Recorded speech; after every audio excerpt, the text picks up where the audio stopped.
I'm Suchitra Upare, the coordinator, and we welcome you all to the webinar talk series organized by the FAO-supported initiative, the Global Network for Capacity Building to increase access of small-scale fisheries to financial services, also called the CAFI-SSF network. And we're doing this jointly in association with our nodal regional partner, that's Africa, that is the Asia Pacific Rural and Agricultural Credit Association. The topic for today's discussion is global insurance experiences to increase small-scale aquaculture resilience.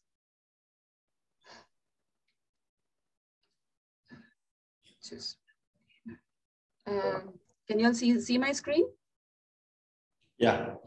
Thank you. Yeah.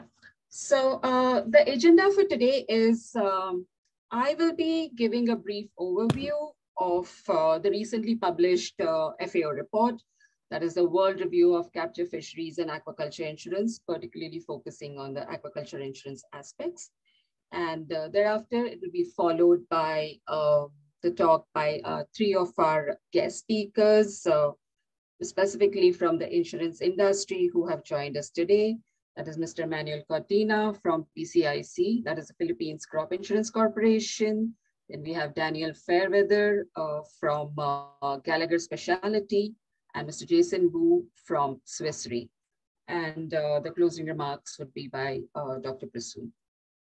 So I would like to begin my presentation here as we have 1 hour and 15 minutes time, and we're trying to stick to the time for this time.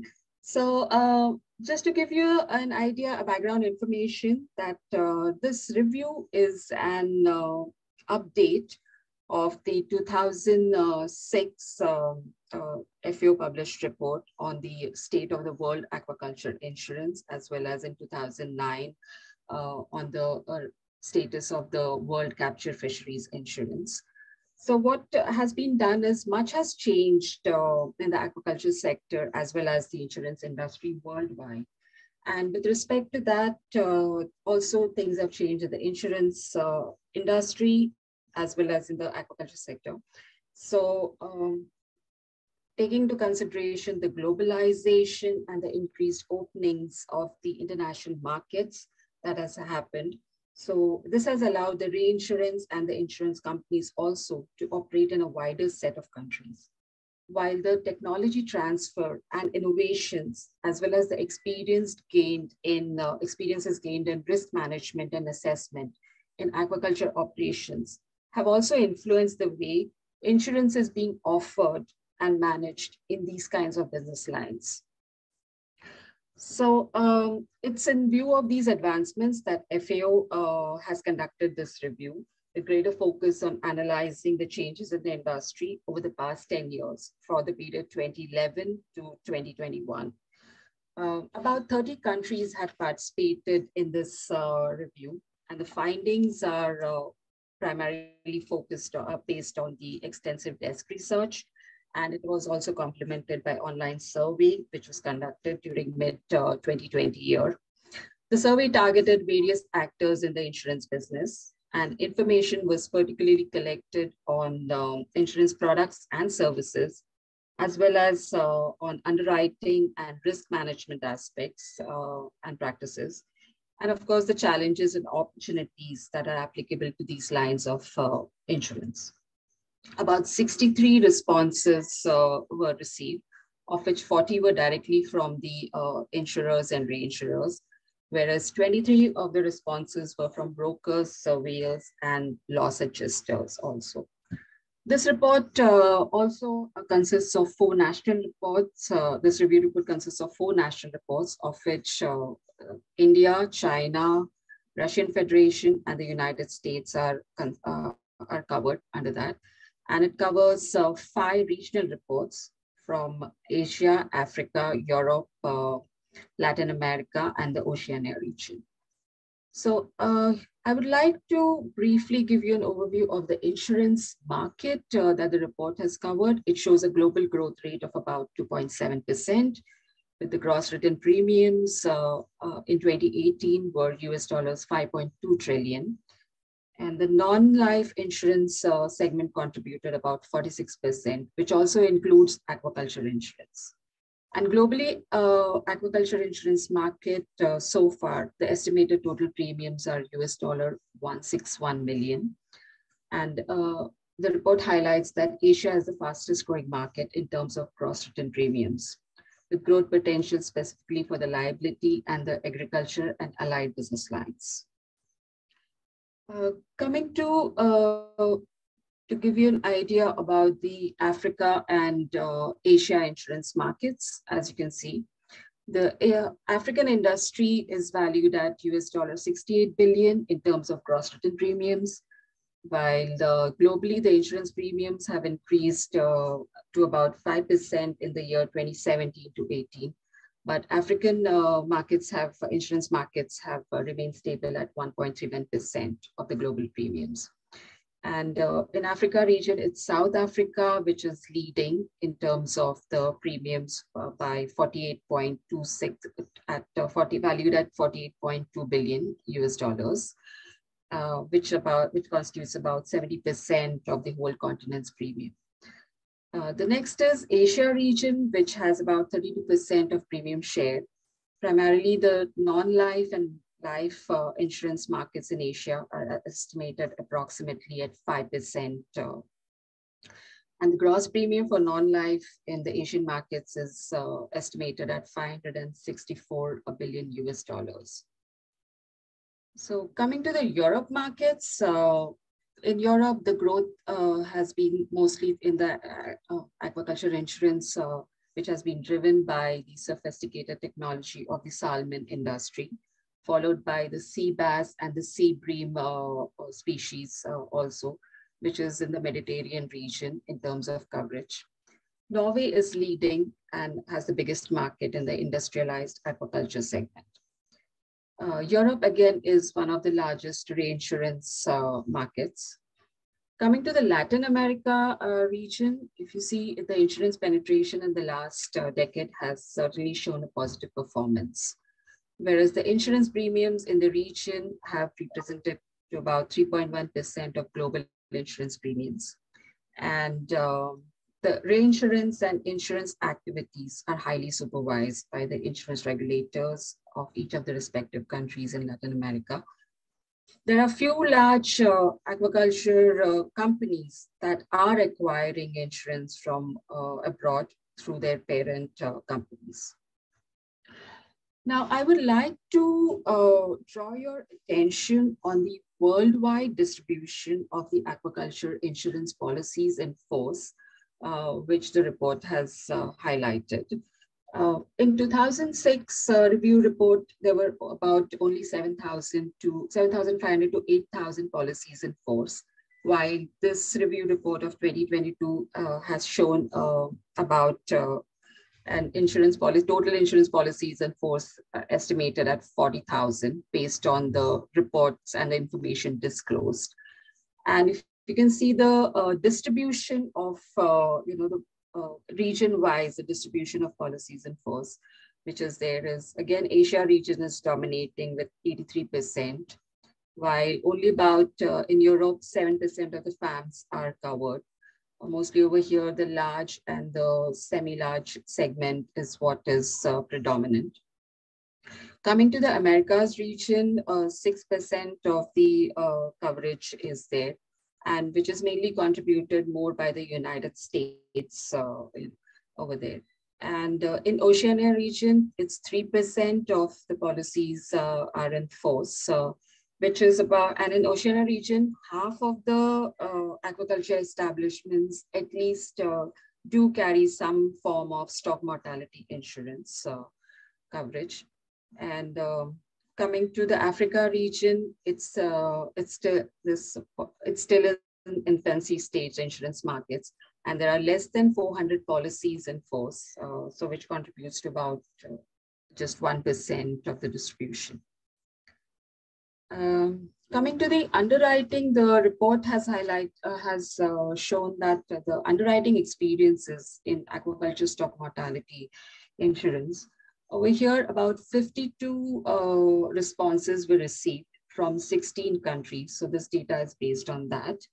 And the information that has been provided for the underwriting experiences for the stock mortality insurance. And as you can see over here, that about 40% of the respondents have mentioned that they have good to very good underwriting experiences, whereas 36% have shown a neutral underwriting experience. So what we can decipher from this is this reflects that the average underwriting experience that is providing a good evidence that the industry has certainly achieved some kind of stability in the recent years, in this last 1 decade. Further to this, I would like to highlight the few recommendations, key recommendations, which the report has provided specifically for the government sector as well as for the insurance providers. So beginning with the government recommendations which are there, are to recognize insurance as an integral part of the development and management of the aquaculture industry. The next one is to introduce premium subsidy programs. So in many countries, what is the situation is that premium subsidy programs are a common practice, but it's in the agriculture sector.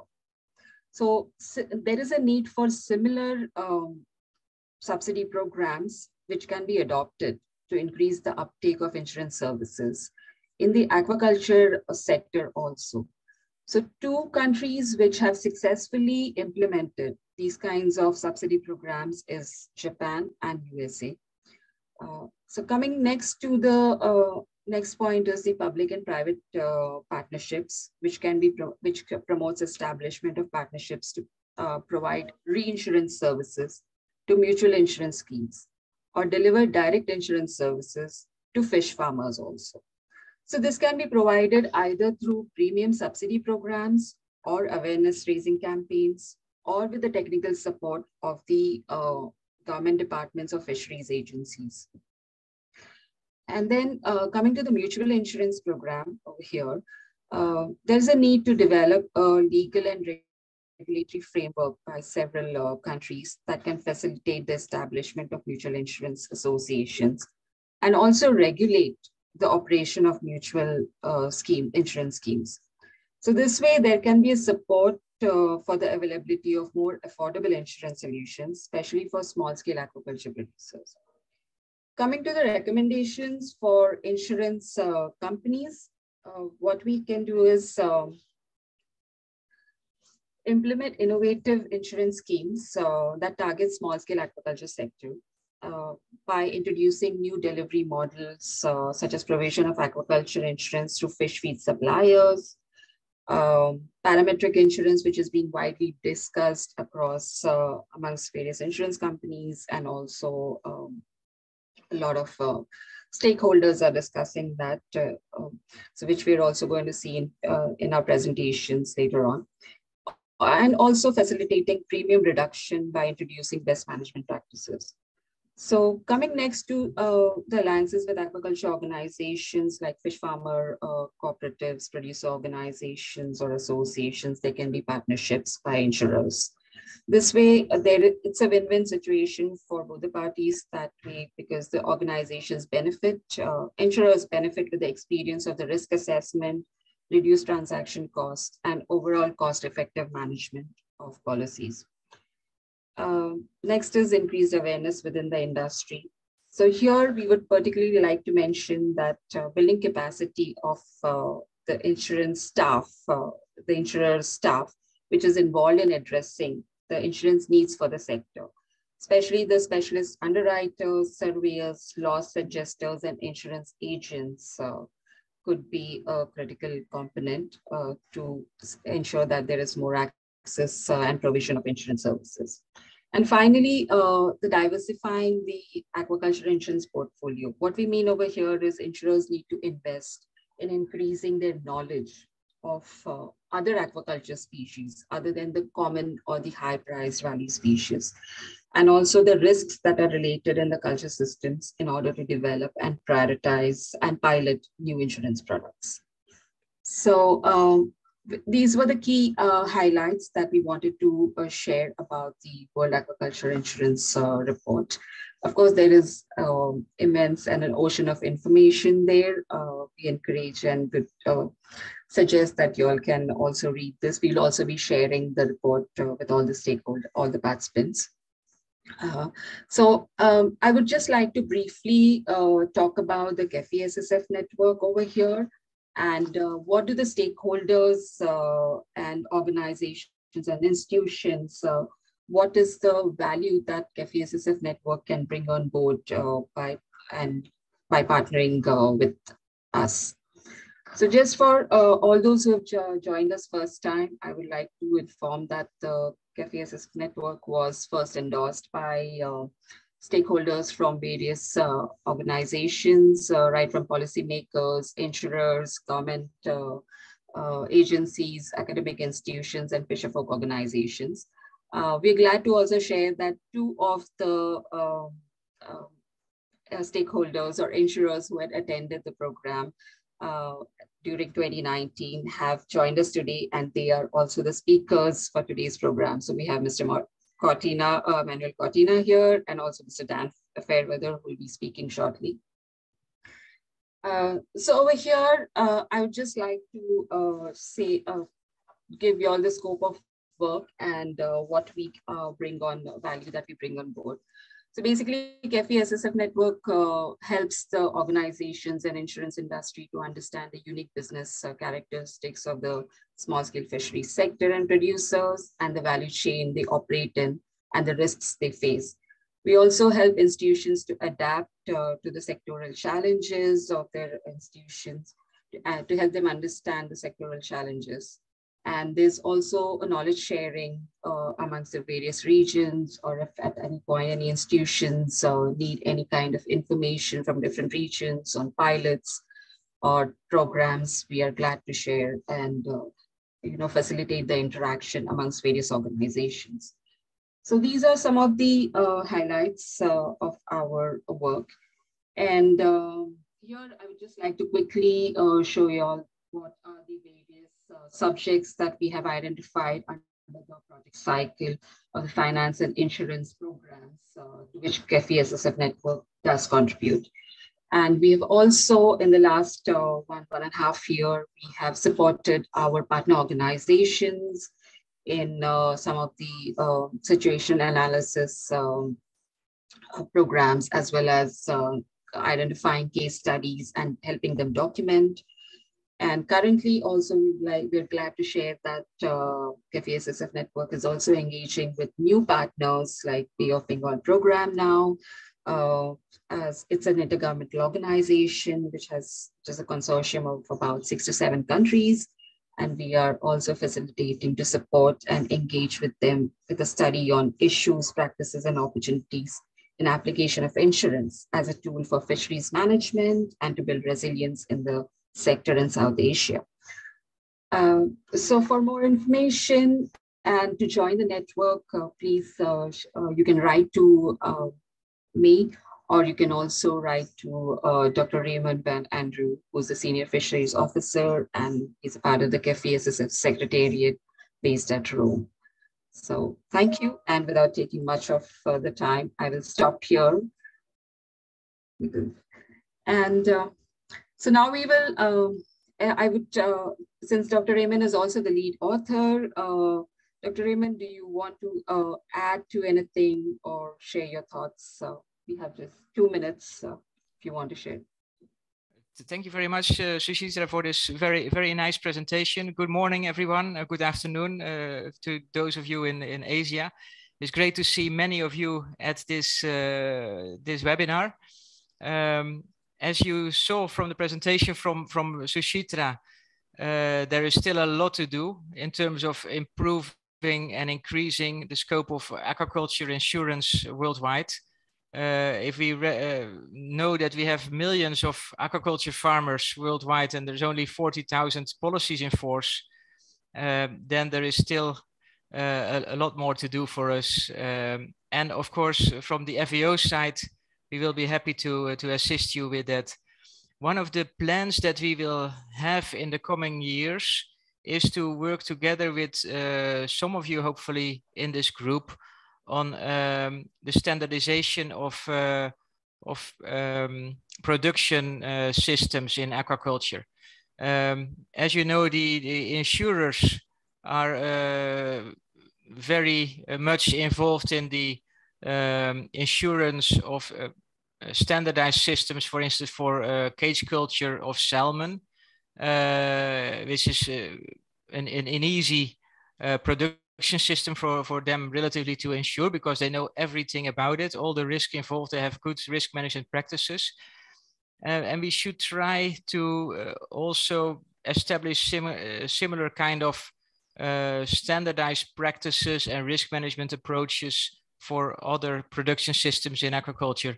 And this links to the recommendation from Suchitra also for the diversification of aquaculture insurance. So we look forward to work with you on these subjects.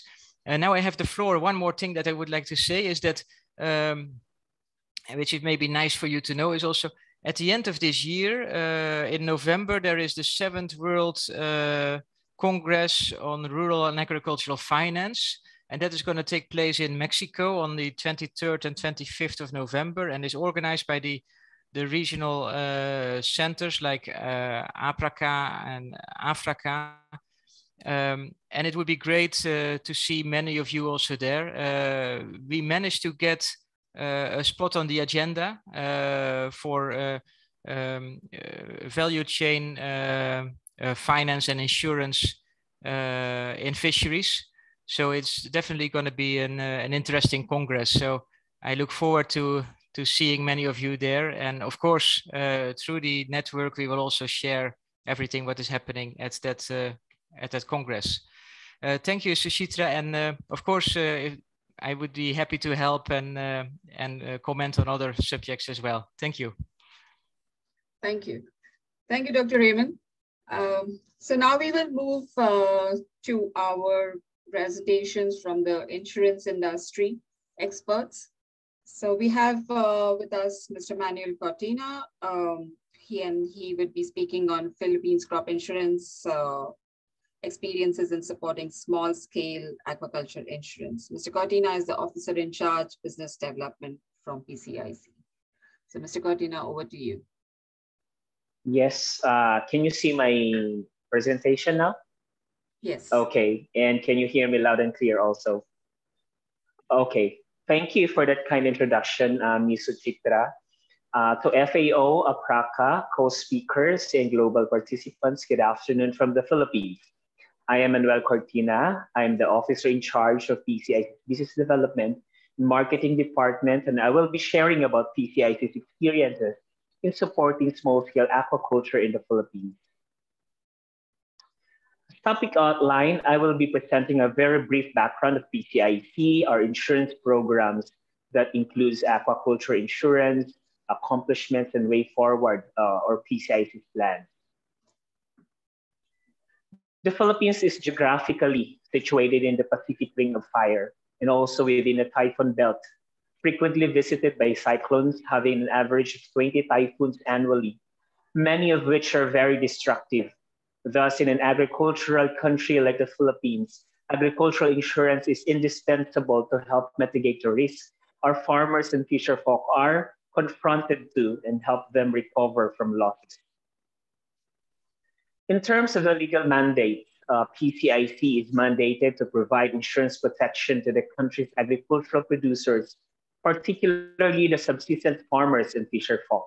Also, the agency was created under PD 1467 on June 11, 1978, and the charter was further amended by PD 1733 and RA 8175. Furthermore, under Section 54 of the RA 8550, otherwise known as the Fisheries Code of the Philippines, also mandates PCIC to cover insurance for fishery and aquaculture projects. In the Philippines, agricultural insurance is implemented by PCIC since 1981. PCIC is a government-owned and controlled corporation attached to the Department of Finance, effective September 2021, as we were under the Department of Agriculture, prior to our transfer. Our governing board consists of 7 members: the Secretary of DOF, Secretary of DA, President of PCIC, President of LBP, or Land Bank of the Philippines, President and General Manager of GSIS, representative from the private insurance industry, and representative from the subsistence farmers sector. PCIC has 13 regional offices, 57 extension offices, and 20 service desks, making operations nearer to the clientele we serve. Here is the PCIC's organizational structure. Okay, agricultural insurance protects farmers and fisherfolk investments in the form of inputs, labor, and materials, as well as their properties. It also serves as collateral substitute among borrowing farmers and fisherfolk who have no hard collateral which banks require for the security of the loans they granted. It promotes productivity, since farmers and fisherfolk, as well as farm aquaculture managers, can put more inputs as they have peace of mind having their investment being protected, thus resulting to greater productivity. It encourages financial inclusion in the countryside, with banks encouraged to provide the much needed capital in agriculture and fishery industry. We have 3 main programs implemented in the Philippines. First is the provision of full premium subsidy to subsistence farmers and fisherfolk listed in the RSBSA, or the Registry System for Basic Sectors in Agriculture. PCIC also has been a recipient from the Bangko Sentral ng Pilipinas, its share from the bank penalties under the Agri-Agra law. We use this fund to grant full premium subsidy to subsistence borrowing farmers and fisherfolk. We also accept application for agricultural insurance from commercial farmers or fisherfolk to generate more incomes. This is under our regular insurance program for non-subsistence farmers and fisherfolk.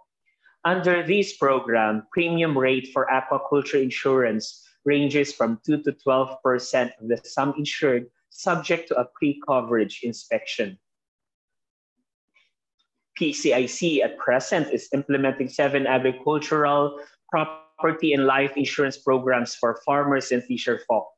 3 under crop insurance. We also have livestock insurance, fishery insurance, non-crop agricultural asset insurance, and credit and life term insurance.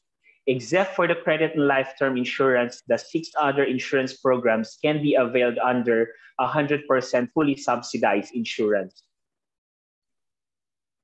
To extend help to our fisherfolk, we have fisheries or aquaculture insurance program, which covers fish ponds, fish pens, fish cages, fishing boats, as well as seaweeds and other aquaculture projects from losses due to natural disasters and fortuitous events.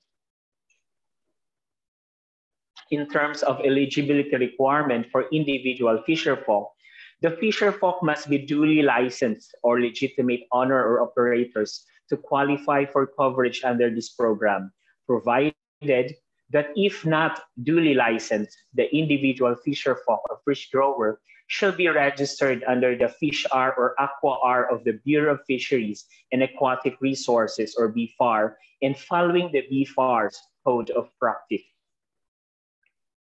Fishery farm operators, on the other hand, can be covered provided they agree to be supervised by a fishery technician, either from the BFAR or the local government unit. Under subsidized program, the premium rate is at 7% and the sum insured is determined subject to the existing guidelines, except for fisheries cultured under fish cage, which provides a maximum of 300,000 pesos or 5,352 US dollars per fish grower, further subject to limitations in cage or pen area. The aquaculture and mariculture are subject to the following limitations in terms of the cage or pen area. In terms of aquaculture projects, inland fish pond with a maximum of 2,500 square meters. For mariculture parks or offshore, cultured under fish cage, a maximum of 400 cubic meters. culture under fish pen maximum of 1,000 square meters, and seaweed farm at a maximum of 1,000 square meters. Presenting the succeeding slides are PCIC's accomplishment from 2011 to 2021 for aquaculture. For the last 11 years, we were able to provide insurance coverage to more than 67,000 fisher folk, with an aggregate amount of cover of more than $54.76 million and paid almost $0.8 million as indemnities. Historically, our aquaculture insurance is increasing in terms of the number of fisher folk covered, except in the year 2020 during the peak of pandemic, where it slightly decreased. The increase is due to the increasing subsidy and also increasing awareness of fisher folk on aquaculture insurance. Here in this slide, you can see the percentage share of aquaculture projects per species in terms of insurance coverage. Seaweeds posted the biggest and followed by Nile tilapia, milkfish, and so with the other species. As ways forward, PCIC will continue to develop more insurance products for aquaculture species and projects. Also, we will expand insurance coverage to subsistence fisher folk by developing innovative aquaculture and fishery insurance products, establishing more partnership with various lending conduits and fisher folk associations, and enhancing PCIC operation system. Moreover, PCIC, in collaboration with the development partner and other stakeholders, will develop and implement a weather index-based or parametric insurance for municipal capture fisher folk in the country. PCIC will also continue to digitize its underwriting and claims processes. Lastly, as always envisioned by the PCIC management, we always look forward to increasing the number of clientele served with utmost satisfaction, generate more funds, explore reinsurance coverage whenever applicable, and work for the approval of our organizational enhancement. That is all for PCIC, and thank you for your attention. Good afternoon once again. Thank you. Thank you, Mr. Cortina, for giving such a crisp and clear and beautiful presentation. And I think Philippines is one of those few Asian countries to have promoted aquaculture insurance through a legal and regulatory framework and enabling the government to establish this subsidized aquaculture insurance program. And the numbers are clearly very impressive, given that this has the insurance program, particularly for the fisheries segment, is not more than a decade old. So with this, we will move to the next presentation by Mr. Daniel Fairweather.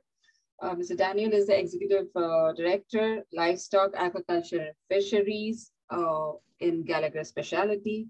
And his topic for today is insurance products for small-scale aquaculture. So Daniel, over to you. Thank you. Just double checking you're seeing my presentation. Is that the screen you see? Fantastic. Sorry, we use so many different systems these days. But thank you very much for having me to speak. Like Suchitra said, I head up the Livestock, Aquaculture and Fisheries division at Gallagher. Gallagher are a global sort of risk consultant and insurance brokers. I started life as a fish biologist, actually, before coming into insurance in 2000, where I started life as a broker, so an intermediary, placing business into the insurance market. Then I became the senior aquaculture underwriter at RSA Insurance Company before coming back into broking, whereby not only do I look after aquaculture, but also livestock, which provides some great insight into some of the utility of the insurance products outside of aquaculture. For instance, poultry, the poultry industry. There's a lot of comparison with some of the aquaculture production methods, and potentially looking at some of the products that we currently sell for poultry and see whether we can, I guess, focus them on aquaculture. But if we stick with aquaculture for the moment, I will, no. There we go, sorry. If I quickly talk to you about the current insurance environment for aquaculture that I'm involved with, and that's predominantly focused around salmonids. So salmon, trout, we do some sea bass and sea bream in the Mediterranean, also some tuna in the Mediterranean. It's been a difficult time for aquaculture insurers globally within this market anyway. We've seen over time, as the equipment has improved and the management practices, especially around biosecurity and health, have improved, the losses that we've seen have gone from being predominantly sort of failure of cage systems, large disease losses, to more environmental in terms of their source. From a salmon perspective, this has caused increased premiums, a reduction in the level of cover being offered. So I think the importance of risk management is growing all the time. If I just quickly take you through what we see as sort of traditional aquaculture cover, this is indemnity-based products, whereby the underwriter will assess the risk and apply a premium based on the number of fish on site or the equipment on site. We broadly have two types of cover. One is an all risks policy, whereby all losses are covered unless specifically excluded in the policy. That's the sort of widest level of cover available, and that is increasingly less frequent in terms of an option for the larger commercial insurance, larger commercial aquaculture companies. Increasingly, we're seeing more and more named perils policy being the only policy on offer, and that is up to the client to choose which perils they would like covered. But clearly the onus then is on the company or the policyholder to demonstrate that the losses that they have incurred has been as a result of one of the perils that they've insured. If we start looking at the small scale aquaculture market now, obviously I think it's useful to probably to have a look at what do we mean by small scale. Typically it's small production volumes. Generally it's farms which lack technical and financial capacity, and that's generally measured as trying to obtain certification more broadly. That said, small scale aquaculture is a vital sector in terms of food security, especially within some of the poorest and most vulnerable communities. So we have, it's really important to try and come up with solutions for this underserved sector of society. In terms of insurance and access to finance, what that also enables you to do is move towards it's clearly a more financially resilient sector, but also it then helps move towards a more regulated industry. I think it's probably important now to talk about what insurance can deliver, as well as just being able to protect against financial shocks. It can also be used to organize production. and it can also assist individuals in terms of building a financial history and credit rating, which is going to be extremely important to then get access to loans, credit, and some of the programs we've been working on with others. We've been looking at how we can develop a financial history based on perhaps sales of fish to a cooperative or to an end market, and see whether we can use that as a proxy for sort of, I guess, financial history. The other important thing for that insurance provides is it incentivizes risk smart behavior. And this is one of the reasons I'm not a huge fan of free insurance, or 100% subsidized insurance, because there's no financial incentive for the farmer to potentially anyway to improve their farming methods if that's not going to have an impact on ultimate sort of protection offered by insurance. So because insurance premiums are risk responsive, if you reduce your anticipated risk, then you will reduce your insurance premiums that are charged to you. So clearly there's an incentive to improve farming practices and manage risks. If as an insurer, or from the insurance perspective, if we just have a quick look at the risk factors associated with small-scale aquaculture, generally small-scale producers, there's a lack of coordinated production. So it tends to be very ad hoc in terms of production. There's no coordination amongst growers to maximize, say,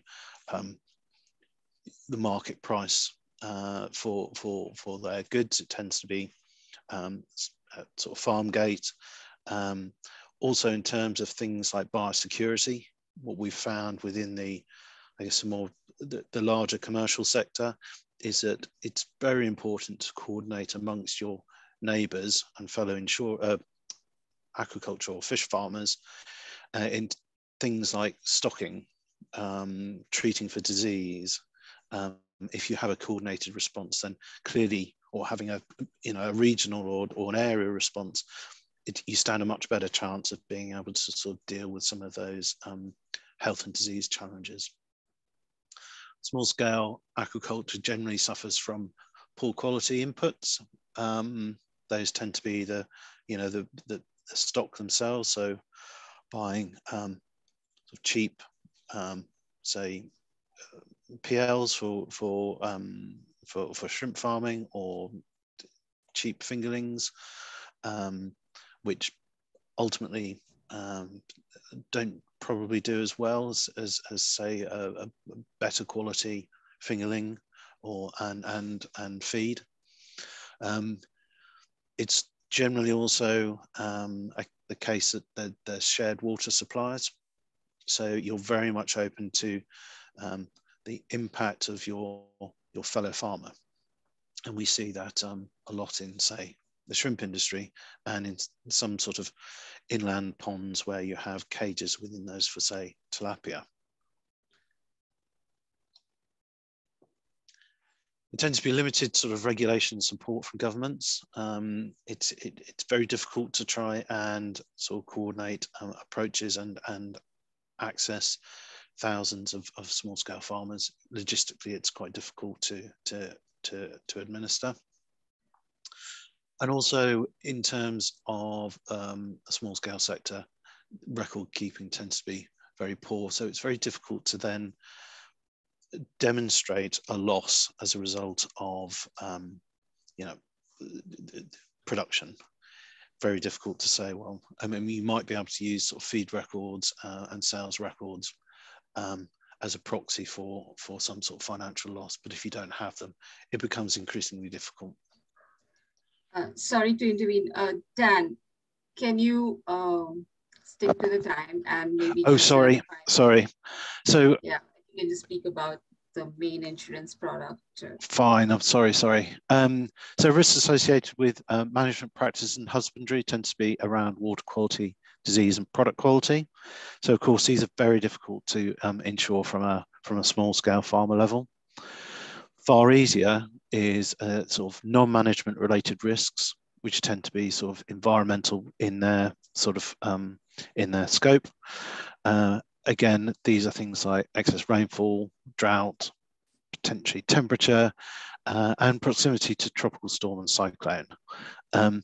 So we look at some of the products that we're looking to develop, which tend to be index-based parametric products.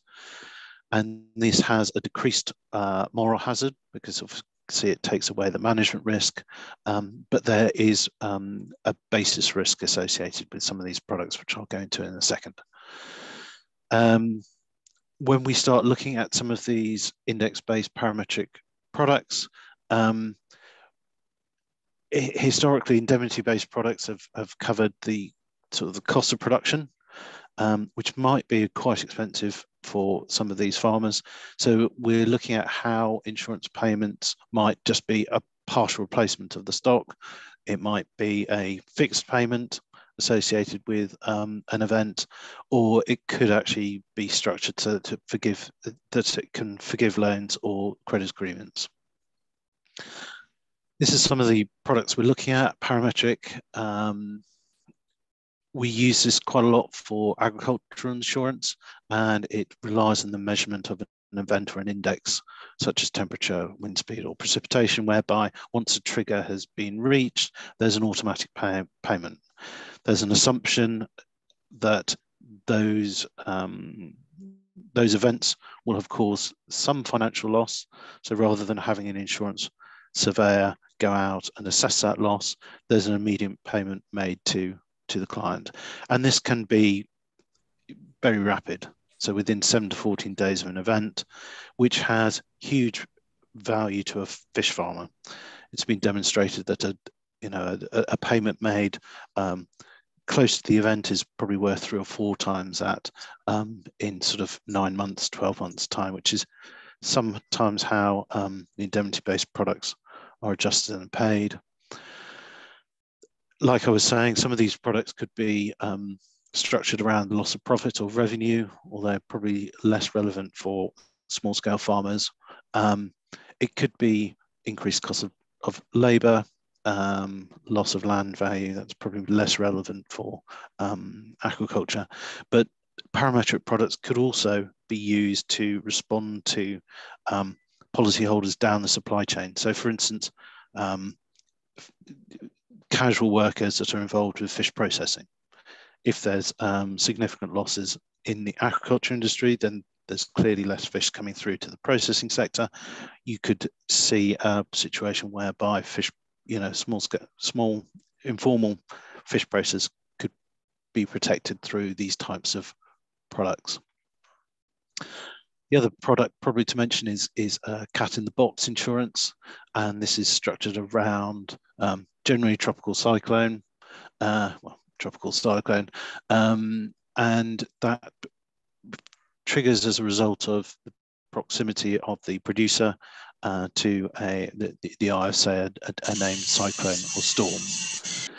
So, and it has a number of functions. One, it triggers when the storm comes within a fixed distance of the site, and the other function is how long it spends within that area. So that could be potentially a couple of triggers.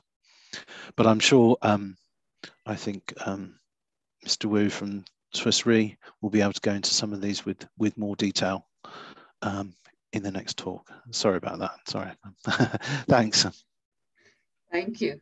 Thank you, Dan, for sharing the challenges specifically faced by the insurance providers to assess the risk faced by the aquaculture sector.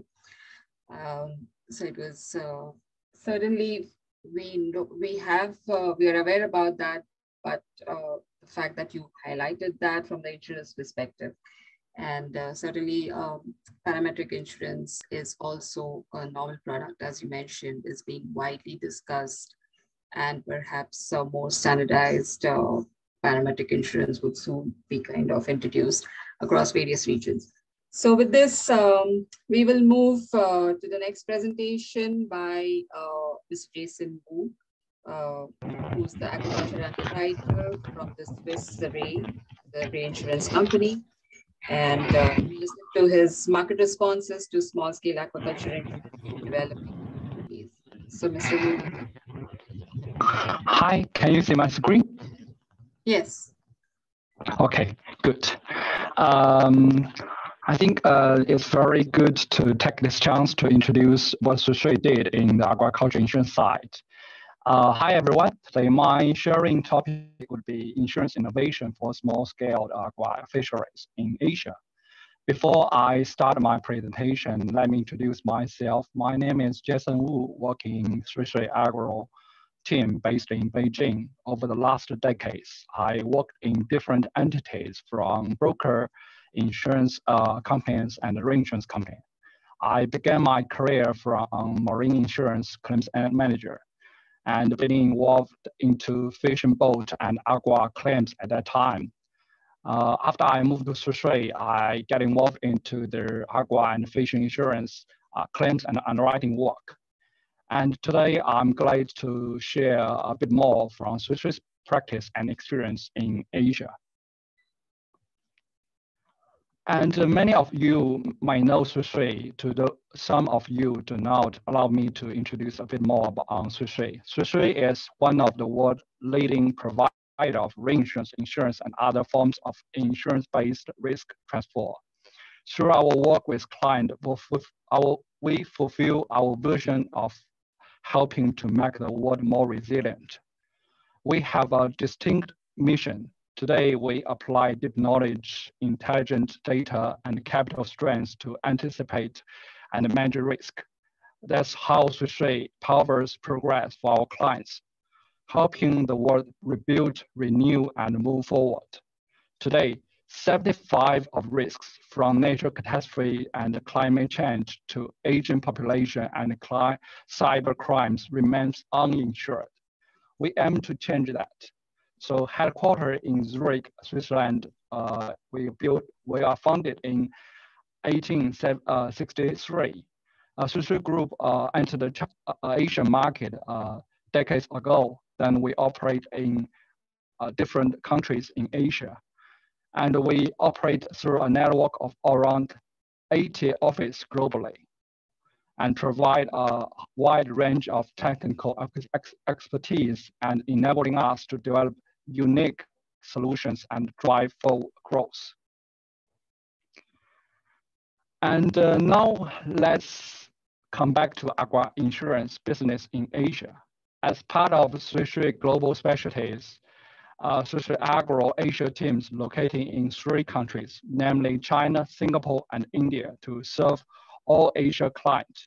We write business from crop, livestock, forestry, aquaculture, bloodstock, and pet insurance.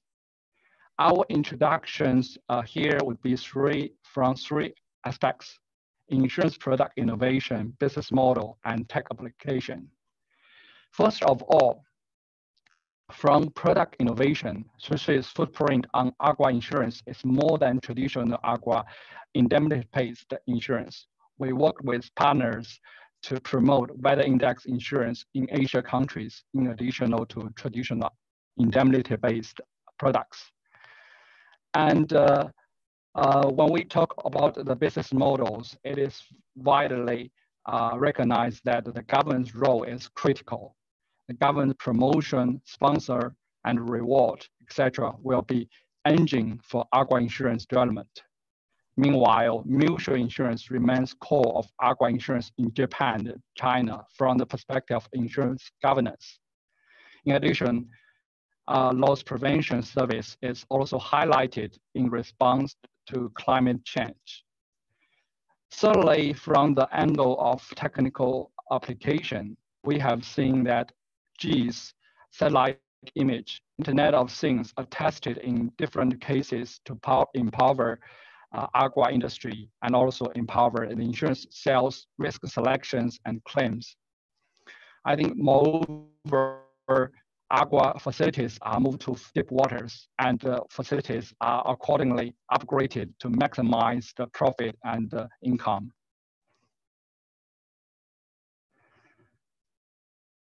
After we shared our brief introduction of insurance innovation in Asia, we now come to a real case we recently worked in China.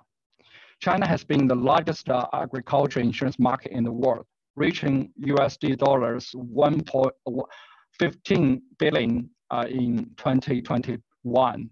And Aqua insurance, based on our very conservative estimation, would be more than $80 million. So when we have some pilot case with client, we had an initial discussion with client.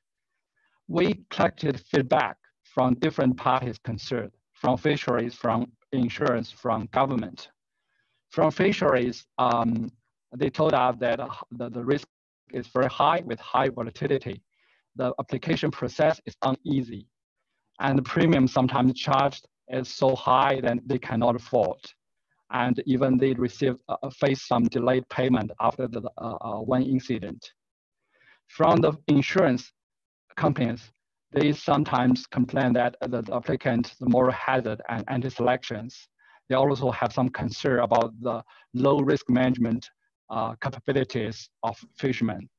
And also they faced the potential claims adjudication difficulties to determine the exact cause and the extent of a loss after incident. Finally, their portfolio is with high loss ratio and with inadequate price. And from government, they said that they want to have industry sustainable growth, and they want to protect the welfare and safety of the fishermen. Then we have some discussion with our client and also the industry.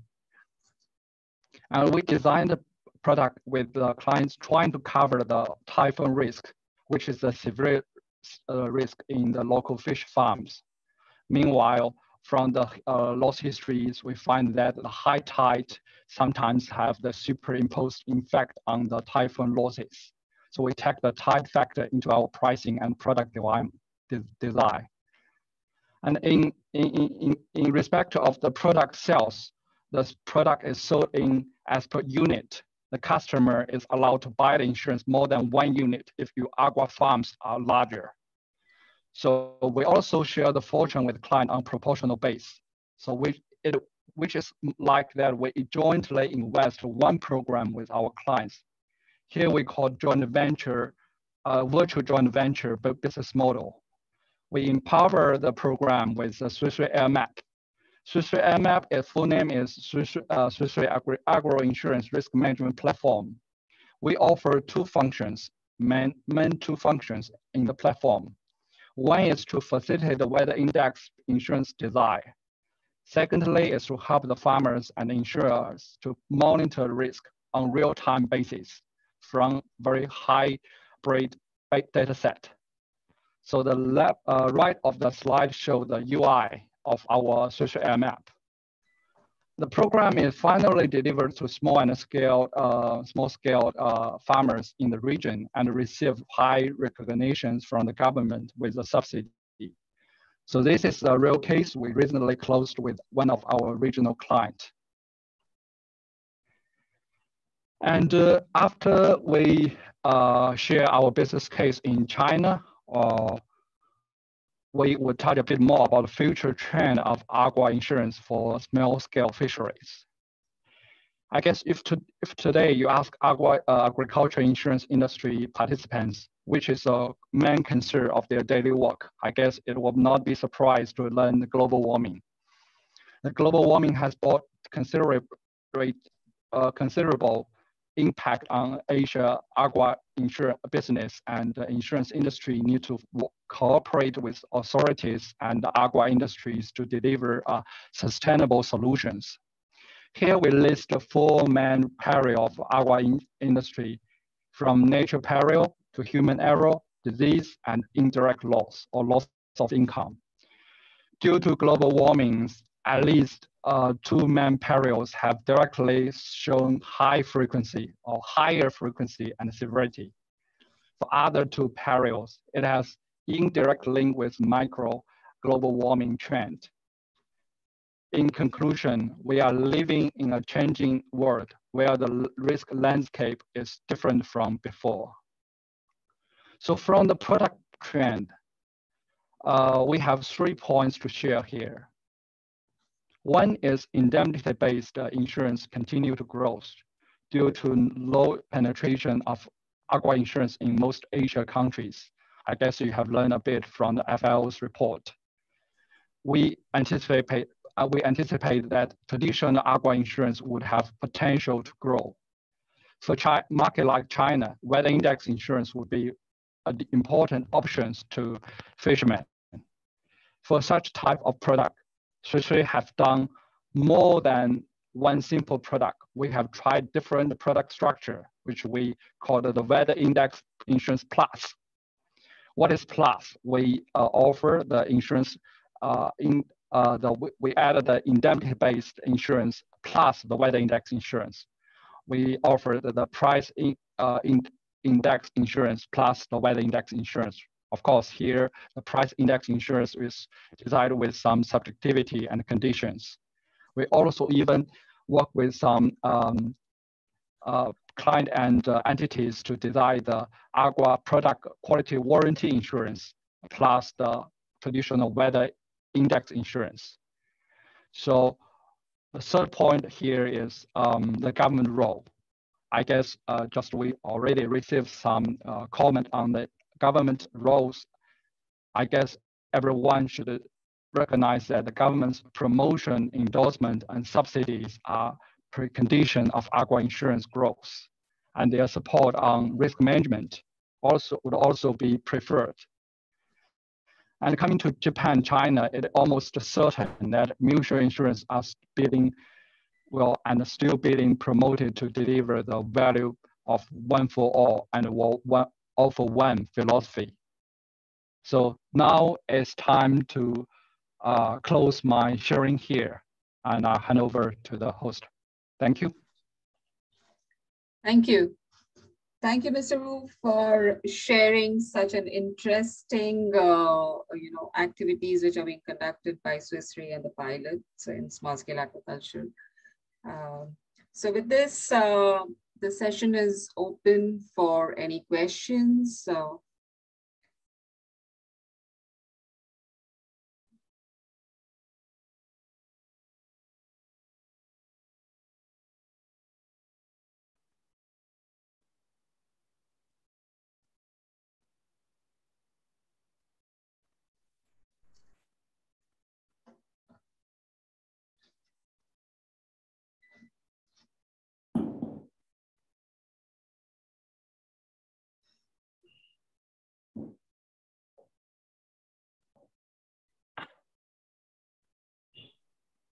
Suchitra, so the questions can be to any of the speakers, I think, yeah?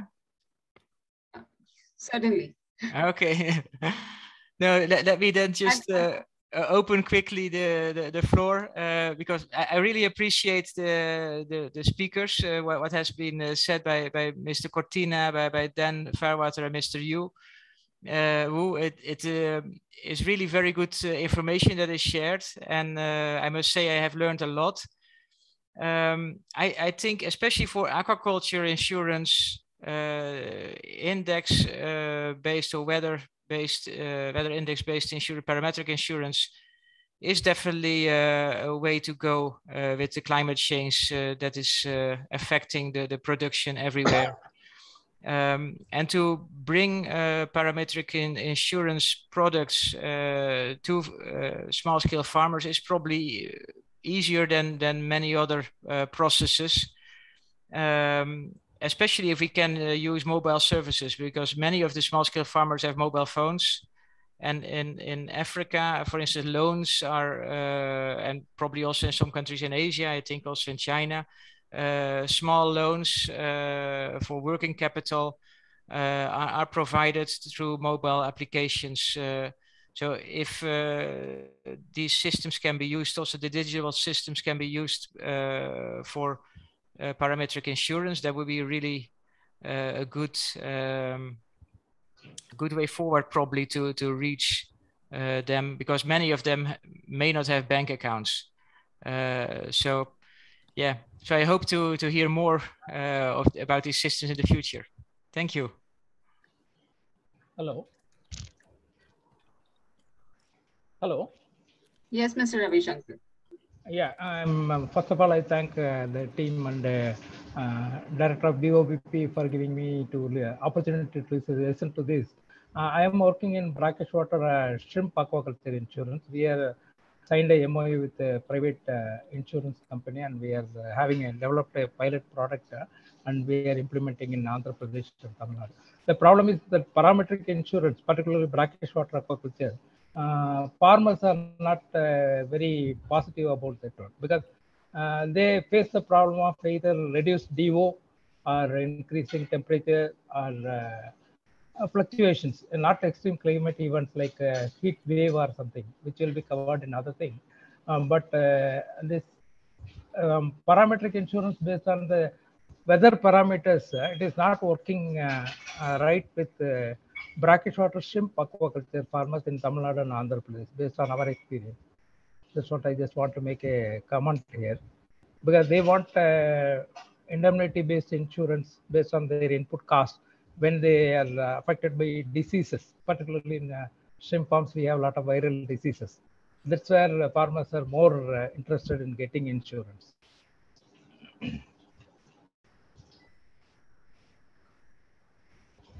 Can I just make a comment about that? Hi. I guess the issue underwriters have always had with shrimp farms, and every shrimp farmer wants disease cover. The issue you have is the management interventions you can do to reduce exposure to disease in shrimp farming is quite difficult. In finfish, you can give vaccinations, medicated feeds, that sort of thing. The trouble with fish, when they're shrimp, when they're ill, they stop eating. So your main method of trying to control disease through medicated feeds is no longer available to you. So it is very difficult. But we are looking at how we might be able to provide maybe some sort of proxy triggers. So excess rainfall, for instance, reduces salinity of the shrimp ponds, which increases osmotic stress on the shrimp. So maybe there's some sort of link with rainfall, but we need to understand more about it. But yes, absolutely hear what you're saying around disease, but very, very difficult for shrimp from an underwriting perspective. Right. Thank you, FAO and the whole team for this wonderful session. I have a general question. Like I wish like any speaker may kindly pitch in. Like one, when we go for this parametric insurance, in the locality there might be small scale aquaculture. At the same time, there could be some intensive or large scale aquaculture as well. And how this predetermined rates will be convincing or satisfying to the various scales of farmers, and whether the farmers in a particular geography where they have already availed, are they satisfied and then they are okay with it, like how the social dynamics were managed, please. Hi, this is Jason from Suchitra. And my experience is 2 points. One point is the industry association should play a critical role. They should organize the fishermen to discuss the program offered by insurance companies, whether it is in line with their need or not. I'm quite sure that it will not be ended in one round discussion. To be honest, in most times will be months or even year discussions to back and forth to finally determine the final structure, the premium, the program cover. Second point is today, when there is an incident happened, especially a severe incident happened, the local farmers will be eager to find insurance solutions. So you need to find a suitable time point to offer. If there's only no incident happened for years, I guess you need a lot of energy and time to educate or tell your client, okay, there's insurance, you need it. It need an additional effort. That's the 2 points I would like to share. Yeah. Okay. So there is one question which is being asked, that what do you mean by reinsurance? Since we already have a representation from a reinsurer here with us today, Jason, would you like to explain to our participants what exactly does reinsurer's role is? Okay, thank you.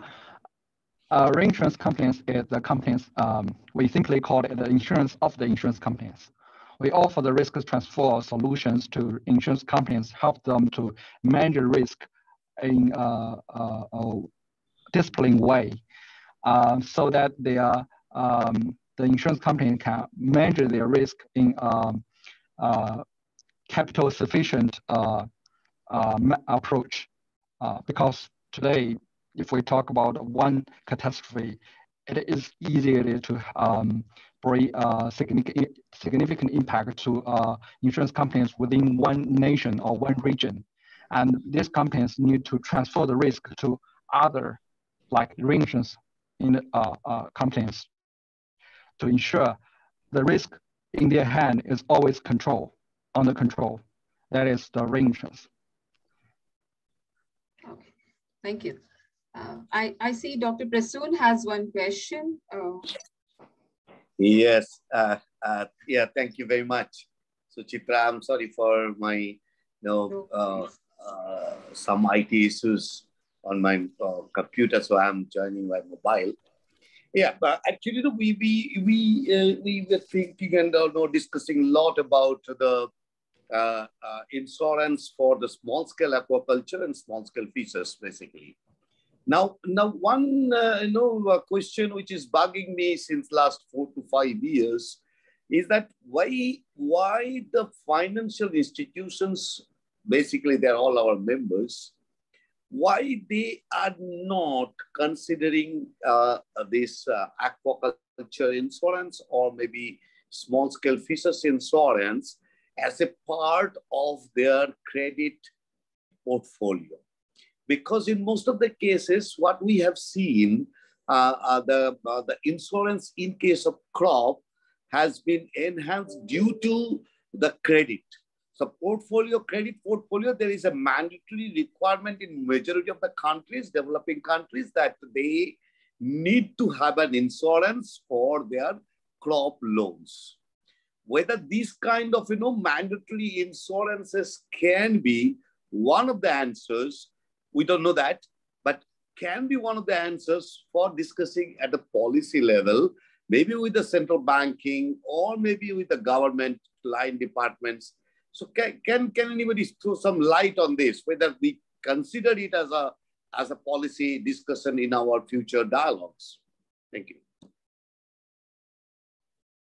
One more question. Can I? Yes. May I respond to Dr. Prasun? May I share?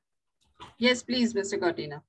Okay. Yeah, in the Philippines, Dr. Prasun, ACPC's loan credit programs, if you're familiar with the production loan easy access that they provide to actually not only farmers, but also fisher folk, registered under that RSBSA system database, we actually provide full premium subsidy to this fisher folk availing loans from ACPC and even Land Bank, ASSF program, Agricultural Competitiveness Enhancement Fund loan program.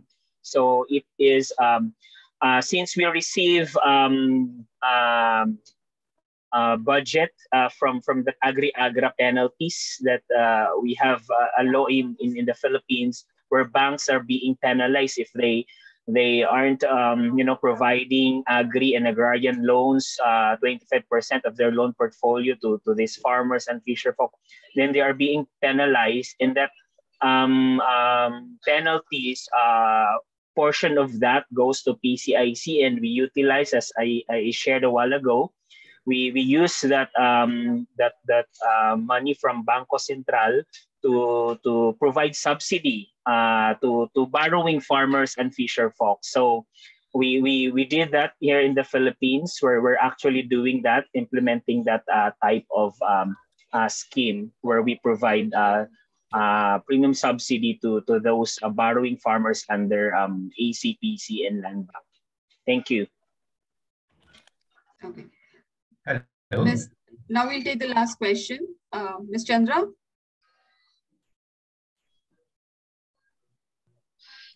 Okay. I think we've lost her. Hello. So there is 1 minute.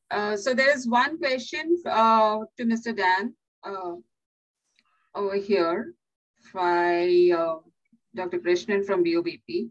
Did insurance influence adoption of technology in salmon farms? This question is to you, Dan.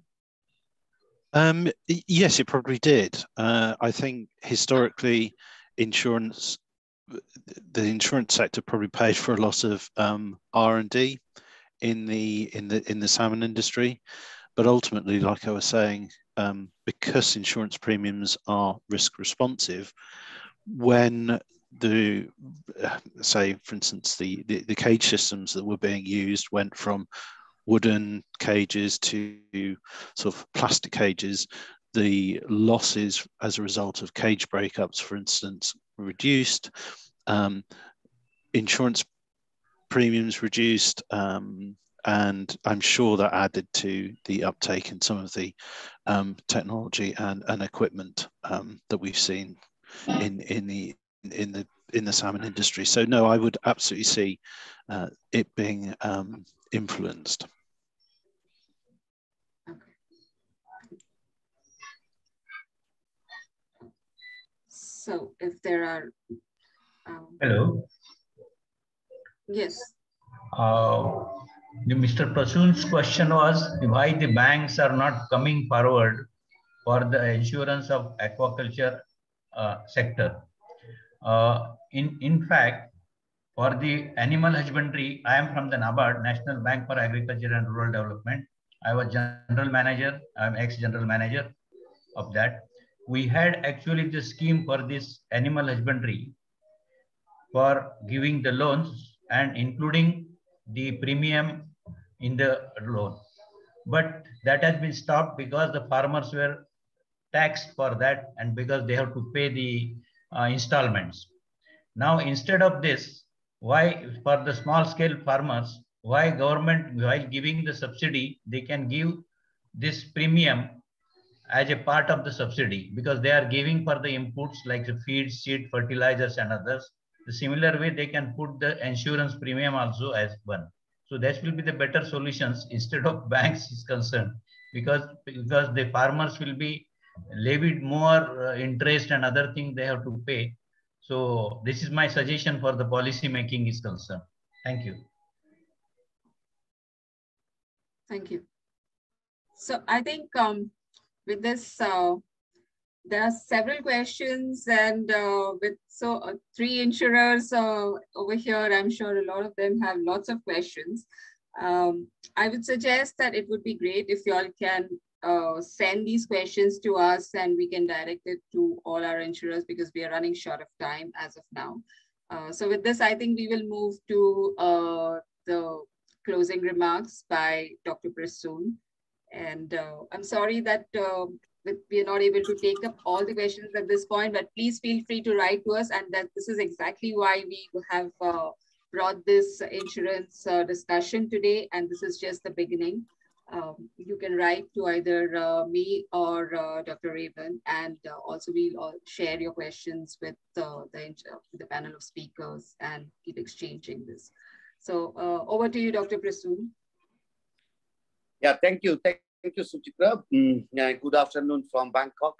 And at the outset, on behalf of CAFI-SSF, the global network, and also on behalf of Apraka, we actually would like to congratulate to all our esteemed panelists for today's talk series. Actually, it is I could not join the first part of it, but I joined since Dan started his presentation. So Mr. Cortina, Mr. Daniel, Jason, all of them have given their best to let us understand what is the global insurance experiences we are facing nowadays, and what are the ways and means to enhance the small-scale aquaculture resilience, which is one of the major issues for our 3 SDG. We are talking about SDG 8, 12, 13, and 14. So we need to keep this also in mind, that all these actually will be the outcome or to support the SDGs.